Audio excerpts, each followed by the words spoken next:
नमस्ते बच्चों। आज मैं आप लोगों को क्लास 12 आरोह भाग 2 का पाठ काले मेघा पानी दे, जिनके राइटर धर्मवीर भारती जी है, इसका मैं सारांश पढ़ाने जा रही हूँ। साथ में एग्जाम के लिए मैं प्रश्न उत्तर भी पढ़ाऊँगी। और इससे पहले मैं आरोह भाग 2 का बहुत सारा पाठ मैं पढ़ा चुकी हूँ। और क्लास 9, क्लास 10 कृतिका, क्षितिज, स्पर्श, संचयन, इसका मैं सारा वीडियो बना चुकी हूँ। और व्याकरण भी आसान रूप में मैं पढ़ाई हूँ। उन सब को देखने के लिए आप ऊपर दिए गए आई बटन पर क्लिक करके देख सकते हैं, या नीचे दिए गए डिस्क्रिप्शन बॉक्स में देख सकते हैं, या प्लेलिस्ट में जाकर देख सकते हैं। और बच्चों, अभी मैं काले मेघा पानी दे, इसका मैं सारांश पढ़ा रही हूँ। काले मेघा पानी दे तर्क और विश्वास के संघर्ष पर आधारित है। यानी विज्ञान तर्क के सहारे चलता है और लोक जीवन जो है वह विश्वास के सहारे जीता है। तो दोनों की अपनी अपनी दृष्टियां हैं। लेखक ने दोनों पक्षों को अपने तरह से प्रस्तुत करके निर्णय पाठकों पर छोड़ दिया है। यानी इस पाठ में लेखक सदियों से चली आ रही पुरानी परंपराओं यानी रूढ़िवादी प्रथा पर करारी चोट किया है। साथ ही देश में फैल रहे भ्रष्टाचार की ओर भी संकेत किया है। इस पाठ में लेखक की एक जीजी होती है, यानी बड़ी बहन, जिसको लोग दीदी भी बोलते हैं। तो जीजी पुरानी परंपराओं को मानने वाली हैं, जबकि लेखक यानी उनके भाई आज के वैज्ञानिक युग की बातों को मानने वाले होते हैं। इसलिए दोनों की विचारधाराएं एक दूसरे से मेल नहीं खाते। पुरानी परंपराओं को वे अंधविश्वास मानते हैं। उनका कहना यह है कि इस तरह से अगर लोग पुरानी परंपराओं को मानते रहे तो क्या होगा, देश पतन की ओर चला जाएगा, देश में कोई तरक्की नहीं होगी। तो कहानी इस तरह से होती है कि बरसात के दिनों में वर्षा की प्रतीक्षा करते करते जब बारिश नहीं होती है, लोगों के मन सूखने लगते हैं। और उस समय क्या होता है, लोग पानी के लिए व्याकुल दिखाई देते हैं। यहाँ तक कि तालाब, नदी वगैरह सूखकर पत्थर बन जाते हैं। किसान पानी के लिए तड़प रहे होते हैं। उस समय एक मान्यता थी कि बच्चों की छोटी छोटी टोली बनाकर वे लोग निर्वस्त्र होकर उछलते कूदते थे, गलियों में घूमते थे, मिट्टी में लोट-पोट होकर पूरे शरीर पर मिट्टी लगा लेते थे और घर के सामने जाकर जयकारा लगाते थे कि बोल गंगा मैया की जय। और लोग उनके ऊपर पानी उड़ेलते थे। और वे लोग गाना भी गाते थे। एक गाना गाते थे कि काले मेघा पानी दे, गगरी फूटी बैल प्यासा, पानी दे गुड़धानी दे, काले मेघा पानी दे। यानी मेघ से वे लोग विनती करते थे कि हे मेघ, आप पानी बरसाइए। और गगरी फूटी है, बैल प्यासा है, और पानी दे गुड़धानी दे। गुड़धानी एक तरह का व्यंजन होता है जो गुड़ से बनता है। यानी उसमें गेहूं जब होता है उपज, तो गेहूं में गुड़ मिलाकर एक तरह के व्यंजन पकवान बनाए जाते हैं। तो इस तरह से बच्चे गाते थे। और लोग क्या करते थे, गंगा मैया, बच्चे वहाँ पर जयकारा लगाते थे। और वहाँ की जो स्त्रियां होती थी वे लोग क्या करती थी, उनके ऊपर पानी डाल देती थी। और पानी डालती थी सारी स्त्रियां उधर की, जहाँ जहाँ गली में बच्चे घूमते थे, तो वहाँ की स्त्रियां क्या करती थी, बच्चे के ऊपर पानी डाल देती थी। तो यह बात देख करके लेखक बेहद चिंतित हो जाते थे। उनका कहना यह था कि एक तरफ तो ऐसे ही पानी की कमी है और बारिश नहीं हो रही है और फसलों को भी पानी नहीं मिलता। लोग इतने दूर दराज से पानी ढोकर लाते हैं, ऊपर से जमा किया पानी जो उपयोग के लिए रखा गया है, उस पानी को बच्चों के ऊपर, जो मेढक मंडली और इंद्र सेना के नाम से बच्चे जाने जाते थे, उनके ऊपर लोग पानी डाल रहे हैं। यह पानी बेकार क्यों बहाया जा रहा है? यह सब तो अंधविश्वास है। लेकिन दीदी कहती हैं कि अगर हम, दीदी आप उनको तर्क दे रही हैं।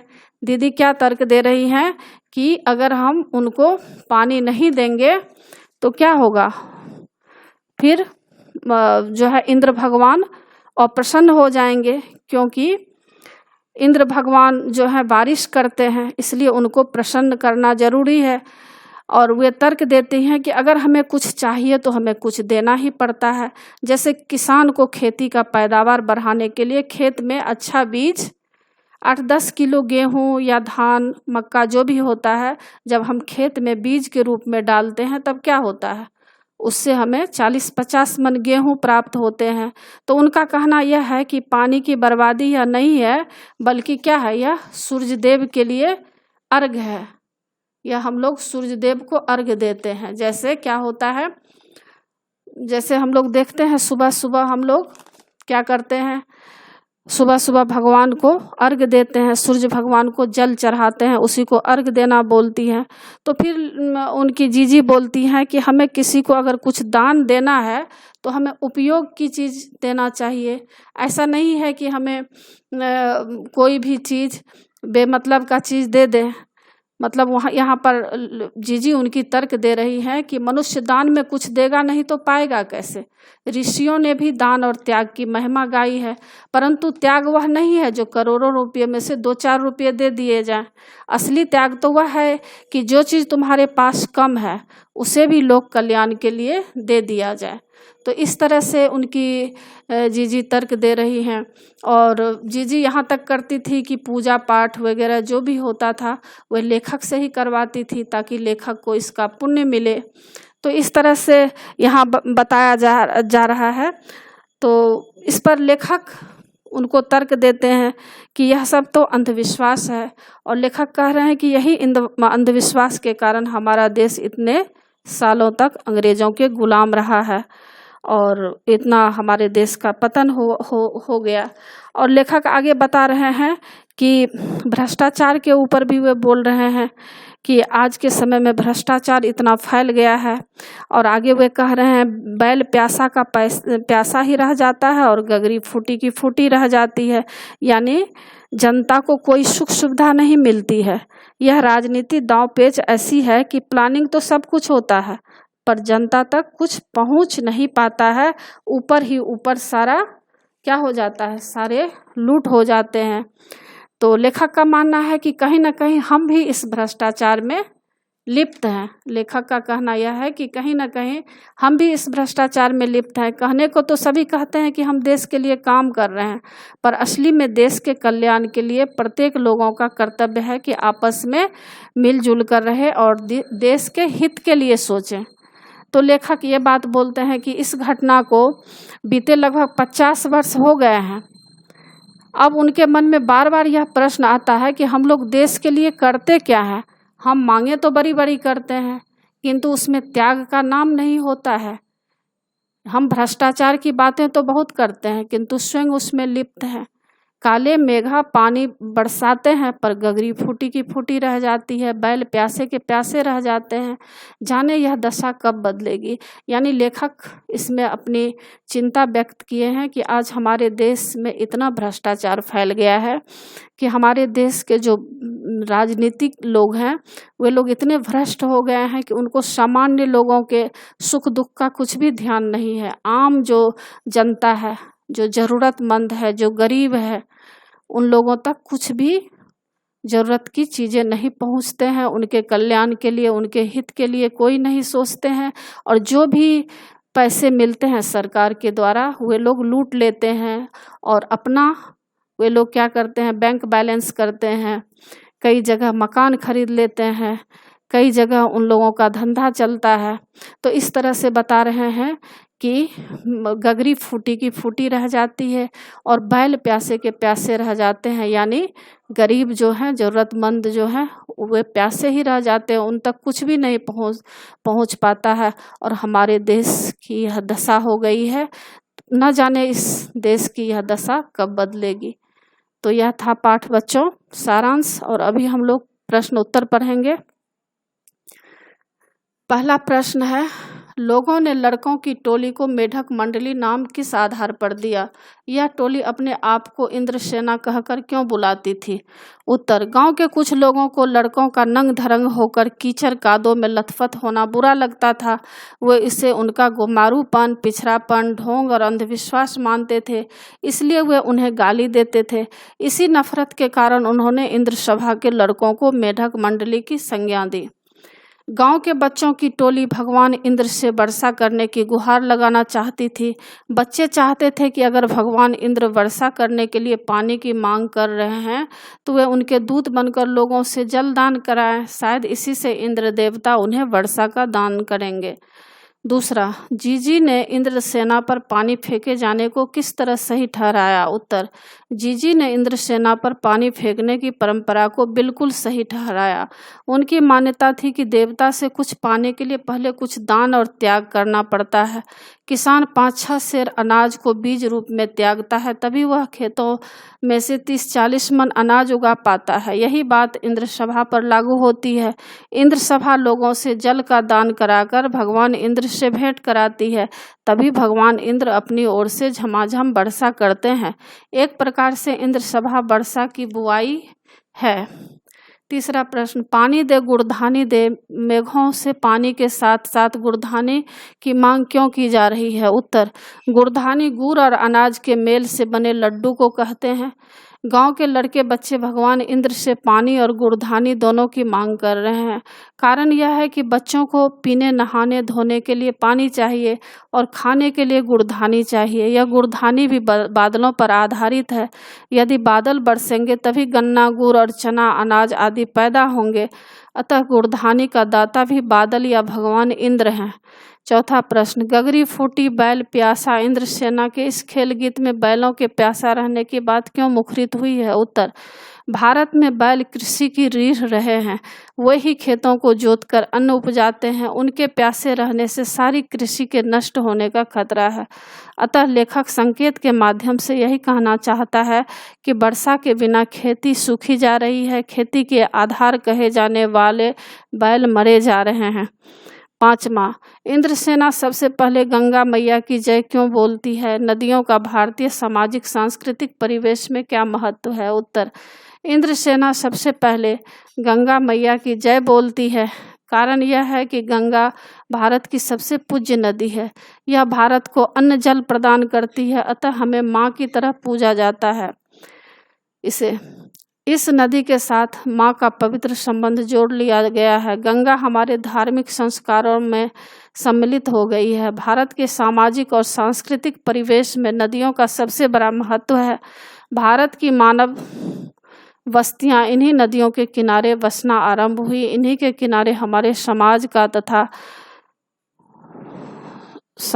तथा सामाजिकता का विकास हुआ। बड़े बड़े महानगर नदियों या जल स्रोतों के किनारे बसे। हमारे धार्मिक और सांस्कृतिक नगर पवित्र नदियों के किनारे ही बसे हुए हैं। हरिद्वार, ऋषिकेश, काशी, बनारस आदि पवित्र स्थल नदी किनारे बसे हैं। हम अपनी संस्कृति का गान करते हुए गंगा, यमुना, सतलुज, कावेरी आदि नदियों का नाम लिए बिना नहीं रहते। प्रश्न संख्या 6, रिश्तों में हमारी भावना शक्ति का बट जाना विश्वासों के जंगल में सत्य की राह खोजती हमारी बुद्धि की शक्ति को कमजोर करती है। पाठ में जीजी के प्रति लेखक की भावना के संदर्भ में इस कथन के औचित्य की समीक्षा कीजिए। उत्तर, यह कथन असत्य है। कोई भी भावना सत्य की राह में बाधा नहीं डालती। न ही जीजी की भावना शक्ति लेखक की सत्यनिष्ठा को कमजोर करती है। वास्तव में सत्य पर आग्रह करने वाले भी कई बार तर्कांध हो जाते हैं। वे गणितीय तर्क को देखकर ही संतुष्ट होना चाहते हैं, परंतु जीवन में उससे भी बड़े सत्य हैं जो भावनाओं में छिपे होते हैं। मनुष्य उन भावनाओं के बिना नहीं रह सकता। जीजी ने तर्कनिष्ठ लेखक को इसी अंधता से बचाया। उसे एहसास कराया कि केवल तर्क और प्रकट परिणाम ही सब कुछ नहीं हुआ करता। भावनात्मक सत्य भी बहुत बड़ी चीज होती है। उसके परिणाम भी बड़े सूक्ष्म होते हैं। सूक्ष्म भावनाओं के परिणाम सूक्ष्म ही होते हैं। वास्तव में जीजी की आस्था और भावुकता ने लेखक को जीवन के एक नए तथ्य से परिचित कराया। तभी लेखक के सारे तर्क पस्त हो गए। सच तो यह है कि भावनाएं तर्क सत्य में संतुलन पैदा करती है। वे हमारी बुद्धि की एकांगी शक्ति को संपूर्णता प्रदान करती है। आगे प्रश्न है, क्या इंद्र सेना आज के युवा वर्ग का प्रेरणा स्रोत हो सकती है? क्या आपके स्मृति कोश में ऐसा कोई अनुभव है जब युवाओं ने संगठित होकर समाजोपयोगी रचनात्मक कार्य किया हो? उल्लेख कीजिए। उत्तर, इंद्र सेना आज के युवा वर्ग के लिए निश्चित रूप से प्रेरणा स्रोत हो सकती है। वास्तव में इंद्रसेना किसी रचनात्मक कार्य के सामूहिक प्रयास करती है। यही सामूहिक शक्ति ही आशा की किरण है। इसी से बड़े बड़े आंदोलन संभव हो सकते हैं। जो युवा बादलों की कोख से वर्षा निकलवाने का संकल्प ले सकते हैं, वे मानव द्वारा उत्पन्न समस्याओं का समाधान क्यों नहीं कर सकते। वे किसी भी रचनात्मक आंदोलन में जुड़ जाएं तो देश का कायापलट कर सकते हैं। 1975 में आपातकाल के समय जयप्रकाश के नेतृत्व में युवकों ने ही जन आंदोलन किया था। इससे पूर्व महात्मा गांधी का सत्याग्रह हो या अभी आरक्षण के पक्ष विपक्ष में किए गए आंदोलन हो, इसमें सब में क्या हो गया था, युवा ही सक्रिय थे। दूसरा प्रश्न, तकनीकी विकास के दौर में भी भारत अर्थव्यवस्था कृषि पर निर्भर है। कृषि समाज में चैत्र वैशाख सभी माह बहुत महत्वपूर्ण है, पर आषाढ़ का चढ़ना उनमें उल्लास क्यों भर देता है। उत्तर, आषाढ़ का महीना वर्षा ऋतु का प्रतीक है। भारत की सारी अर्थव्यवस्था इसी वर्षा पर निर्भर है। किसान साल भर वर्षा पर ही टकटकी लगाए बैठे रहते हैं। इस कारण आषाढ़ शुरू होते ही उन्हें वर्षा होने की आशा बंधने लगती है। इस कारण वे उल्लास से भर जाते हैं। आगे बताए हैं प्रश्न है, आगे आपको अन्य महत्वपूर्ण प्रश्न है। पहला है, काले मेघा पानी दे नामक निबंध का उद्देश्य स्पष्ट कीजिए। उत्तर, काले मेघा पानी दे निबंध के दो उद्देश्य हैं। प्रथम, जीवन में तर्क और आस्था अपनी अपनी जगह सच है। तर्क केवल वैज्ञानिक तथ्य को सत्य मानता है, आस्था भावनात्मक सच्चाई को पुष्ट करती है। दोनों जीवन के लिए अनिवार्य है। तर्क ध्वंसशील होता है, जो भी सत्य उसकी समझ में आता हुआ उसे नष्ट कर देना चाहता है। दूसरी ओर आस्था अनहोने सत्य को भी स्वीकार करके मन को संस्कारित कर देती है। दूसरा संदेश यह है कि जीवन में कुछ पाने के लिए त्याग करना बहुत आवश्यक है। जो लोग त्याग और दान के संस्कार को नहीं समझते, वे देश में भ्रष्टाचार का नंगा नाच करते हैं, वही समाज को लूट खाते हैं। दूसरा, इंद्र सभा के कार्यकलापों का वर्णन अपने शब्दों में कीजिए। उत्तर, इंद्र सभा गांव के बालकों और किशोरों की एक मंडली को कहा जाता था। इस मंडली में 12 से 18 वर्ष के नंग धरंग बच्चे घर घर जाकर लोगों से पानी की मांग करते थे। ये गंगा मैया की जय के नारे लगाते हुए समूह में जाते थे। इन्हें देखते ही 2 मंजिले मकानों के बारजे पर खड़ी महिलाएं इन पर पानी की बाल्टी या घड़ा उड़ेल देती थी। ये बच्चे उस पानी से सिर से पैर तक नहा लेते थे। फिर ये मिट्टी और कीचड़ में शरीर पर पोत कर जमीन पर लौट लौट जाते थे। ये बार बार गाना गाते थे, काले मेघा पानी दे, गगरी फूटी बैल प्यासा, पानी दे गुड़धानी दे, काले मेघा पानी दे। तीसरा प्रश्न, वर्षा न होने पर कृषि किस प्रकार प्रभावित होती है। उत्तर, वर्षा न होने पर खेतों की मिट्टी सूखकर पत्थर सी हो जाती है। धीरे धीरे उस पर पपड़ी जम जाती है। बाद में धरती में दरारें पड़ जाती है। किसानों की आशा मरने लगती है। कृषि के आधार बैल प्यास के मारे मरने को हो जाते हैं। इस प्रकार कृषि पर संकट के बादल छा जाते हैं। तो बच्चों, इसी के साथ पाठ की समाप्ति होती है। आशा है आप लोगों को पाठ समझ में आ गया होगा और एग्ज़ाम के लिए अच्छी तरह तैयार कर लीजिएगा।